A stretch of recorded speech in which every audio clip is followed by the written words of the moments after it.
30 দিন daily blog আমি share করব বলেছিলাম, আজকে সেই ডেলি ব্লগের ডে 2। আগের ভিডিওতে আমি বলেছিলাম যে খুব তাড়াতাড়ি আমরা একটা গাড়ি কিনবো, আর সেই জন্যই টুকটাক গাড়ির খোঁজ করছি এবং এখন একটা খুবই নর্মাল গাড়ি কিনবো। মেনলি এই গাড়িটা এখন আমরা কিনছি আমাদের হাত সেট করার জন্য, যেহেতু আমরা দুজনেই নতুন ড্রাইভিং শিখছি। তবে আমরা ভাবছিলাম সেকেন্ড হ্যান্ড একটা গাড়ি নেব, টুকটাক সেকেন্ড হ্যান্ড গাড়িরও খোঁজ করছি এবং সাথে কিছু নতুন গাড়িও আজকে ভাবলাম যে দেখে যাই। মোটামুটি একটা প্রাইসের আইডিয়া থাকলে কিন্তু আমরা কি কিনবো, কোন মডেল কিনবো সেইটা ডিসাইড করতে আমাদের সুবিধা হবে। তো আজ আমরা এসেছি মারুতির নেক্সা শোরুমে, এখানে কিছু গাড়ি দেখতে। এই শোরুমটা কিন্তু দিল্লি রোডে, আর আজকে অভিজিৎ প্রথমবার বাইক চালিয়ে এতটা দূর অবধি এসছে। আসলে ও বাইক চালানোটাও যেহেতু নতুন শিখেছে, তো ওর জন্য এইটুকু আসাটাও কিন্তু বেশ অনেকটাই পথ। বাইরে এখন 40 ডিগ্রি টেম্পারেচার, এত গরম পড়েছে রুরকিতে যে তার ভাষায় প্রকাশ করার মতো নয়।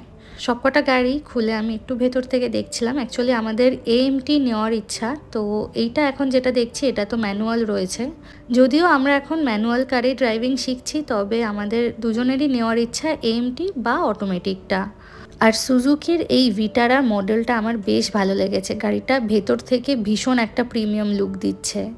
যদিও আমার সাদা রঙের গাড়ি অতটাও ভালো লাগে না, আমার সবসময় গাড়িতে ব্ল্যাক কালারটাই বেশি ভালো লাগে।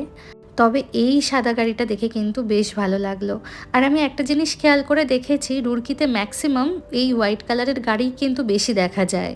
হয়তো এখানকার মানুষ কালোটা একটু অ্যাভয়েড করে, তবে আমাদের দুজনেরই কিন্তু ব্ল্যাক গাড়ি নেওয়ার ইচ্ছা আছে।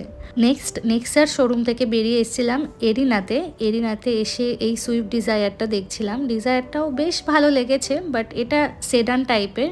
আর বাকি আগে যে গাড়িগুলো দেখলাম ওগুলো কিন্তু হ্যাচব্যাক ছিল।